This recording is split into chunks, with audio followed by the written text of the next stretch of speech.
Bonjour et bienvenue dans Le Monde devant soi, le rendez-vous géopolitique de Slate. Je suis Hélène Decomer, rédactrice en chef de Slate et je suis en compagnie de Jean-Marie Colombani, cofondateur du site. Bonjour Jean-Marie. Bonjour Hélène.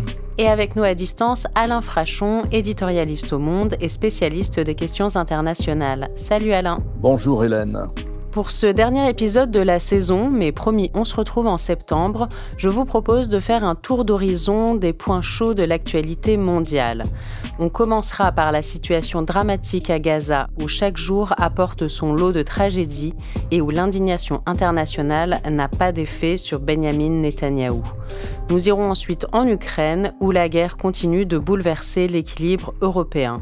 Et puis on terminera avec la visite d'Emmanuel Macron en Allemagne, mercredi 23 juillet, pour rencontrer le chancelier Friedrich Merz et tenter de relancer le réflexe franco-allemand.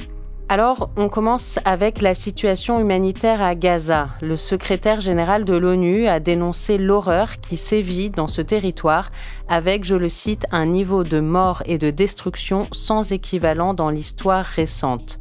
Par ailleurs, plus de 100 ONG ont mis en garde cette semaine contre la propagation d'une famine de masse dans la bande de Gaza. Israël dément être à l'origine de la famine dans ce territoire et accuse le Hamas de l'avoir créée. On sent bien, Alain, Jean-Marie, que l'indignation internationale monte, que des prises de parole beaucoup plus fortes qu'il y a quelques semaines se font entendre, mais elles n'ont pas d'effet sur Benyamin Netanyahou. Comment expliquer cela ? C'est une banalité de le dire, mais le seul qui puisse avoir de l'influence sur le comportement du Premier ministre israélien, c'est évidemment le président américain.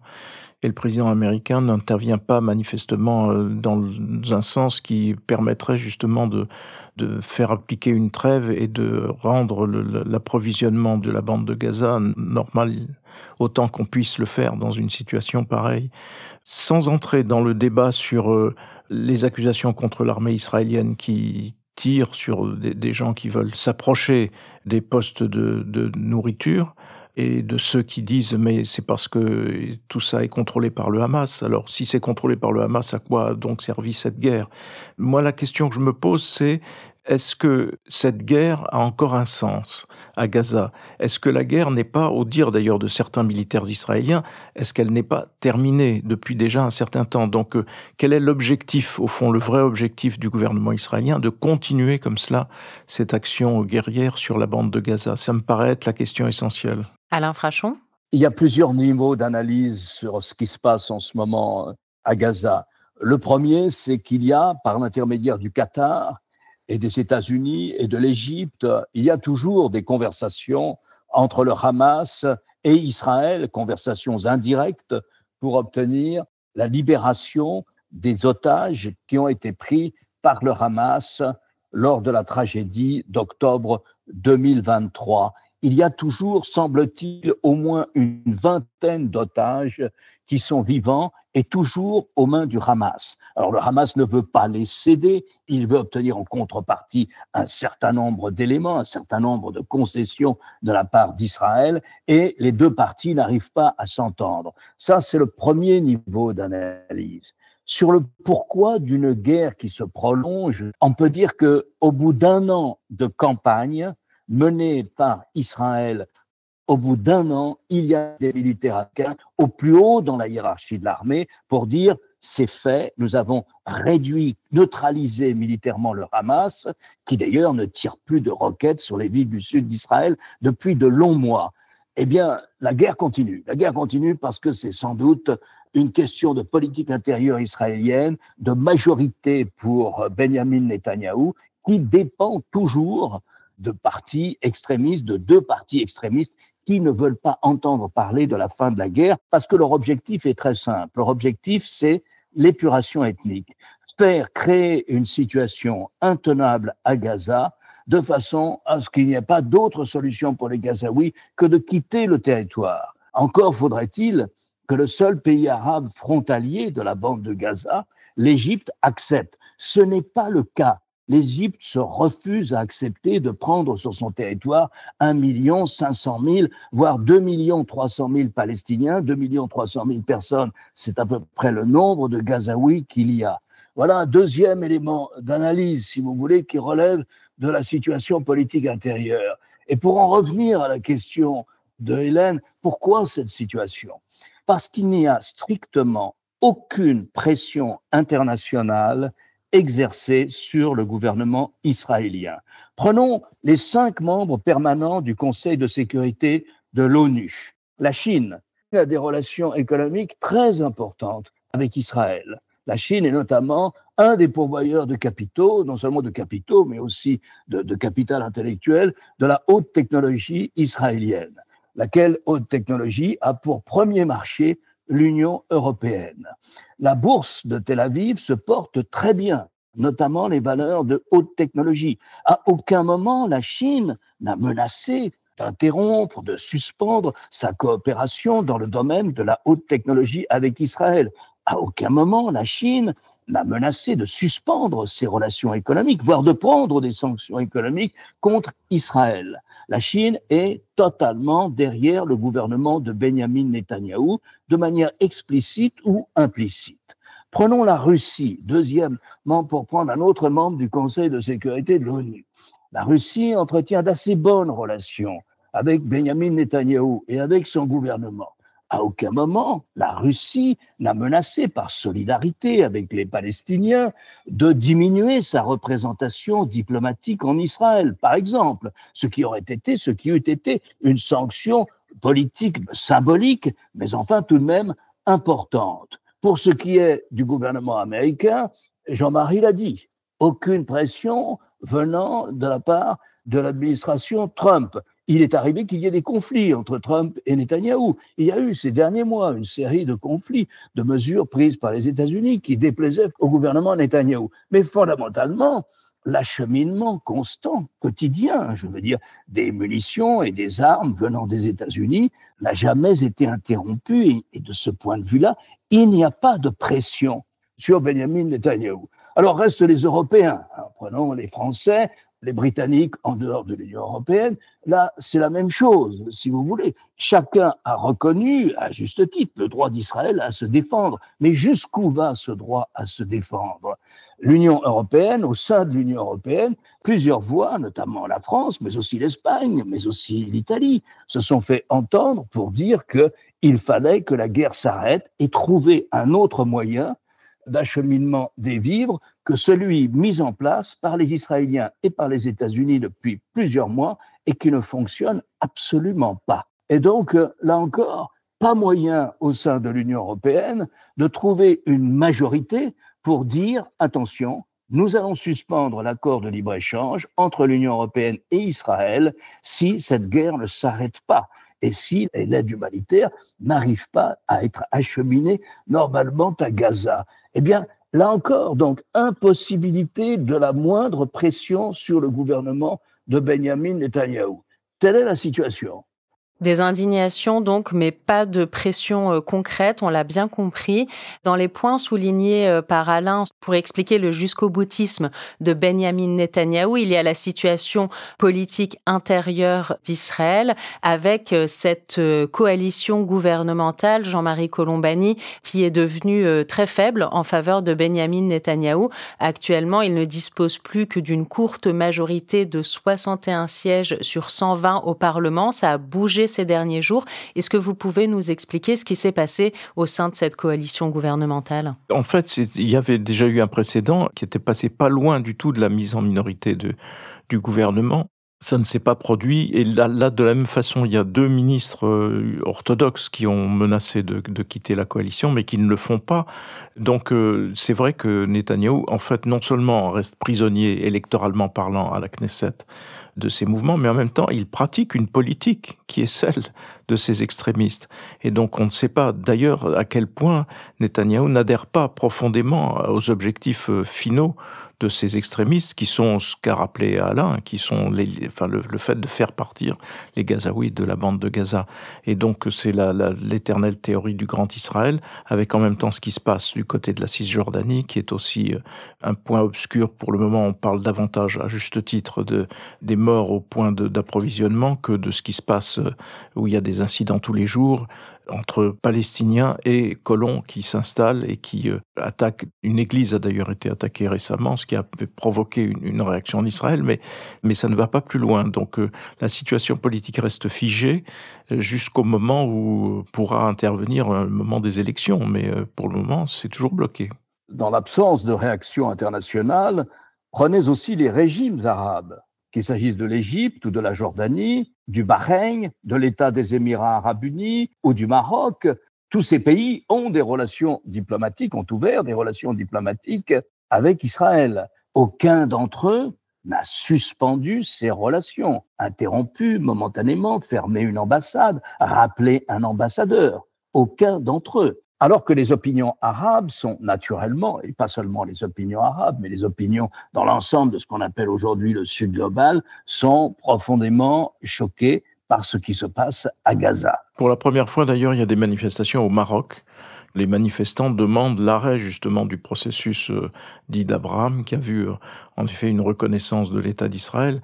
Voilà, les opinions commencent à se manifester et ça commence à bouger. Alors peut-être du coup, les gouvernements en question seront-ils obligés à un moment ou à un autre de réagir?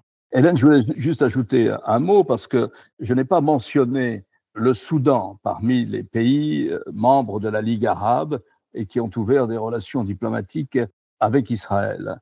Le Soudan est le théâtre d'une tragédie oubliée, beaucoup plus importante sur le plan des dégâts humanitaires, des morts et des risques de famine, beaucoup plus important encore que ce qui se passe au Moyen-Orient. Là, vous avez une guerre civile entre le gouvernement, alors j'allais dire le gouvernement légal, celui qui est représenté à l'ONU, et puis un général, et donc le gouvernement légal représenté par un président qui est aussi issu de l'armée, un général, et il a contre lui un autre général qui commandait les forces spéciales, et ces deux hommes se livrent une bataille féroce, fondée sur un certain nombre de différends et de lignes de fracture ethnico-religieuses, et il y a eu 11 millions, en un an, il y a eu 11 millions de personnes déplacées dans des camps où l'ONU n'arrive pas toujours à acheminer de l'aide pour des raisons liées à cette guerre civile.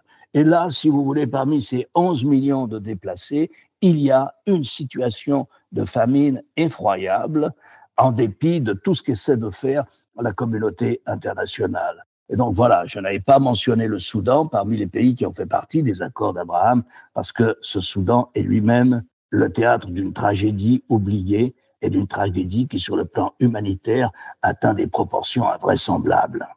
Vous faites bien, Alain, de mentionner le Soudan. Une autre guerre plus traitée médiatiquement et dont on va parler ici, c'est celle qui oppose toujours l'Ukraine à la Russie. Cela fait maintenant 3 ans et demi que la Russie a envahi le territoire ukrainien et la situation sur le plan de la paix et des pourparlers n'avance que très très peu. Il y a eu des pourparlers mercredi 23 juillet en Turquie entre Moscou et Kiev. Les avancées sont minces. Seul un échange de prisonniers a été acté, quelques 1200 de chaque côté. Alain, Jean-Marie, est-ce que vous pouvez nous dire quelle est la situation sur le terrain, là, à l'été 2025, après 3 ans et demi de guerre? Sur le terrain, je dirais qu'il y a 2 terrains de guerre. Il y a celui de cette région orientale de l'Ukraine qui borde la Russie, tout l'est ukrainien qui borde la Russie, sur une ligne qui, du nord au sud, fait à peu près 1200 kilomètres. Eh bien, l'armée russe progresse. Elle veut entièrement s'emparer de ce territoire et là-dessus, elle progresse. Mais elle progresse vraiment de manière extrêmement limitée. Elle progresse à un coût humain terrifiant en bombardant et en laminant des villes, des villages, des régions entières, mais elle progresse tout doucement, quelques kilomètres carrés ici, quelques kilomètres carrés par là, mais enfin, elle avance. Cependant, sur l'ensemble de ce front, la ligne de défense ukrainienne tient bon et ne paraît pas sur le point de s'effondrer. Et puis, il y a un deuxième front, un front plus terroriste, celui de la terreur. Ce sont les bombardements que poursuit l'armée russe contre les villes, toutes les nuits, contre les villes ukrainiennes et notamment contre des immeubles, des écoles, des hôpitaux, en plein milieu urbain, des bombardements systématiques. Et que nous disent ces bombardements de l'évolution des combats? Ils nous disent une chose, ils nous disent que l'armée russe a recréé une industrie d'armement, une capacité à produire des drones et des munitions et des missiles en quantité considérable et considérablement supérieure à ce que peut produire l'industrie ukrainienne et qu'elle s'en sert. Autrement dit, vous avez sur ce front-là une armée russe qui a retrouvé toute sa capacité offensive dans la guerre. J'ajouterai un troisième élément pour expliquer la situation militaro-politique, c'est, d'après le New York Times, qui cite des sources à Moscou, la conviction de Vladimir Poutine que la Russie est capable de remporter une victoire militaire, c'est-à-dire de s'emparer de l'ensemble du Donbass et de provoquer ainsi une crise politique à Kiev et de provoquer Kiev à la capitulation, à une forme de capitulation et obliger ainsi les Ukrainiens à se soumettre à la volonté politique de Moscou. Jean-Marie Colombani? Oui, dans ce contexte, les Européens restent solidement aux côtés des Ukrainiens, mais il y a un épisode qui rend les choses un peu plus difficiles. C'est le fameux épisode où le président ukrainien prend le contrôle de 2 organismes qui sont chargés de la lutte contre la corruption. Et ça provoquait immédiatement des manifestations un peu dans toutes les villes ukrainiennes contre cette décision du Parlement ukrainien validée par le président Zelensky, tout simplement parce que les engagements anticorruption sont au cœur même de la victoire de Zelensky, d'une part, et au cœur de l'aspiration européenne de la majorité de la population ukrainienne. Or, cet aspect de lutte contre la corruption, c'est un des points clés des négociations entre l'Ukraine et l'Union européenne pour une éventuelle adhésion de l'Ukraine à l'Union européenne. Et donc c'est en effet en même temps une manifestation de protestation parce que les gens craignent que ces organismes perdent en indépendance, mais aussi parce qu'ils craignent que ce soit un pas en arrière dans la perspective du rapprochement de l'Ukraine avec l'Union européenne à l'initiative du président Zelensky. Et donc là, il s'affaiblit à la fois sur le plan intérieur et il s'affaiblit vis-à-vis de ses soutiens européens parce que en plus, ça vient alimenter la propagande russe. Parce que dit la propagande russe? C'est qu'il faut chasser ce gouvernement ukrainien parce qu'il est fait de corrompus. C'est amusant d'ailleurs que la Russie se moque comme ça ou prenne en grippe des oligarques ukrainiens et des processus de corruption en Ukraine. Mais c'est ainsi. Et donc ça vient au secours de la propagande russe. Donc c'est totalement incompréhensible comme mouvement. Alors malgré les garanties que semble vouloir donner le président Zelensky à ses alliés européens. Donc c'est un point vraiment très négatif. Sur le plan militaire, par contre, ce qui est notable, c'est que, et ça il faut revenir évidemment à Donald Trump et aux États-Unis, c'est qu'il a accordé un délai de 50 jours à Poutine pour s'asseoir à une table de négociation et négocier la paix. Ça veut dire qu'il lui a donné un permis de bombarder pendant 50 jours. Et donc ce à quoi s'emploie d'ailleurs Vladimir Poutine, puisque toutes les nuits l'Ukraine est bombardée abondamment et surabondamment, avec en plus ces cohortes de drones dont la Russie nous a montré des images, d'ailleurs d'usines assez gigantesques qui produisent à la chaîne des drones plus redoutables les uns que les autres.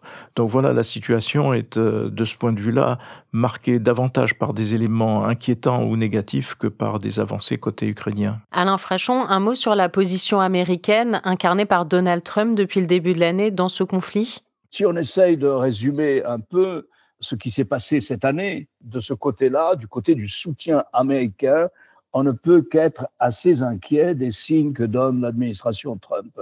Certes, ils ont essayé vaguement une négociation, mais très vaguement, sans s'en donner véritablement les moyens, et qui n'a abouti absolument à rien.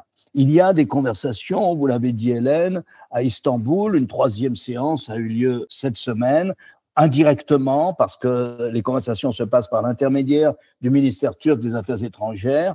Les 2 délégations sont rarement face à face, indirectement. Elles ont abouti à quelques accords de type humanitaire, d'échange de prisonniers, de rapatriement de corps, de soldats tués dans les combats, mais rien qui n'aille au-delà de ça. Autrement dit, il n'y a pas, au terme de cette 3e année de guerre, Il n'y a pas de perspective de vraie négociation et de ce point de vue, Trump n'a rien apporté de solide.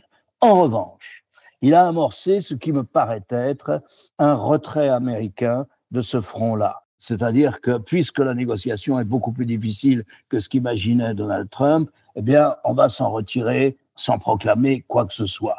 Vous avez eu ces 2 derniers jours une trêve dans les bombardements sur Kiev parce que l'envoyé spécial de Trump, Witkoff, était à Kiev. Mais là encore, on ne voit pas l'amorce d'un engagement diplomatique américain du type de ceux qu'on avait du temps de Kissinger ou ailleurs, c'est-à-dire véritablement où vous avez toute la machine diplomatique américaine est en marche, pas seulement la Maison-Blanche, mais aussi le Pentagone, mais aussi le département d'État, pour obtenir une négociation, pour amorcer une négociation. Rien de tout cela avec l'administration Trump, mais un mouvement qui semble être le début de la fin de l'aide militaire directe américaine à l'Ukraine. Car il y a 3 semaines, il y a eu un accord au sein des membres de l'OTAN entre le secrétaire général, le néerlandais Rutte, et Donald Trump.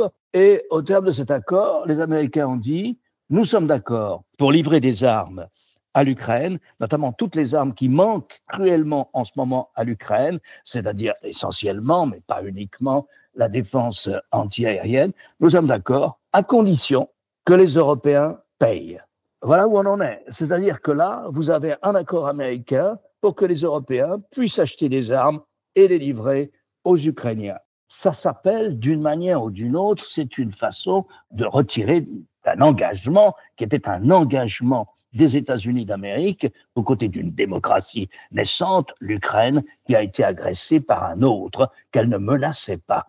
Et moi, je pense que c'est le prélude à un désengagement américain peut-être plus important. Nous saurons à l'automne, parce qu'à ce moment-là, on arrivera au terme d'un programme d'aide civile et militaire américain à l'Ukraine, nous saurons si l'administration Trump, avec sa petite majorité au Congrès, à la Chambre des représentants et au Sénat, nous saurons si l'administration Trump renouvelle un engagement d'aide financière, civile et militaire au profit de l'Ukraine. Pour ce qui est de la situation présente, c'est un appui, certes, des nouvelles armes à l'Ukraine, mais payé à 100% par les Européens. Moi, je crois que derrière ces mécanismes se profile un désengagement des États-Unis de cette guerre au sein de l'Europe. Et on va terminer cet épisode par un mot sur la diplomatie européenne, enfin un mot supplémentaire, on a commencé à en parler, mais plus spécifiquement sur le couple franco-allemand. Ça faisait un petit moment qu'on n'en entendait plus trop parler. Emmanuel Macron a poursuivi sa tournée auprès des plus proches alliés de la France. La précédente, c'était au Royaume-Uni, on en avait parlé dans le dernier épisode du Monde devant soi. Cette semaine, il s'est rendu à Berlin pour un dîner de travail avec le chancelier allemand. Il s'agissait de retrouver donc le réflexe franco-allemand, disait l'Élysée avant cette visite. Jean-Marie Colombani, il est mal en point, le réflexe franco-allemand ? Il a été un peu abîmé, mis en sourdine avec le chancelier Scholz, qui était le social-démocrate et qui avait un petit peu mis en veilleuse tout cela, sur des options d'ailleurs où se mêlait à la fois le réarmement de l'Allemagne et l'attitude vis-à-vis des menaces et de droits de douane de Donald Trump, parce que la question commerciale est évidemment essentielle pour l'Allemagne, qui est fortement exportatrice vis-à-vis des États-Unis. On bute toujours un petit peu sur cette question, parce que c'est vrai que beaucoup peut dépendre du couple. Mitterrand-Kohl, c'était évidemment un exemple de ce que ça peut donner positivement lorsque les 2 pays sont vraiment la main dans la main, comme le montrait la photo entre François Mitterrand et Helmut Kohl. À l'inverse, Jacques Chirac et Gerhard Schröder, ça a été une sorte de paralysie, pas seulement de paralysie d'ailleurs, c'était une période où les 2 pays s'étaient ligués, mais négativement, pour affaiblir la Commission européenne. Et donc c'était un couple qui produisait un petit peu du négatif sur la scène européenne. Et donc à chaque fois, on se pose la question de savoir si le chancelier ou la chancelière, puisque ça a été le règne de Madame Merkel pendant quand même 11 à 12 ans, est-ce que ça va fonctionner ou pas fonctionner ? Donc pas mal peut dépendre de ce couple. Au point de départ, on semblait s'orienter vers quelque chose de très positif entre Emmanuel Macron et le nouveau chancelier allemand.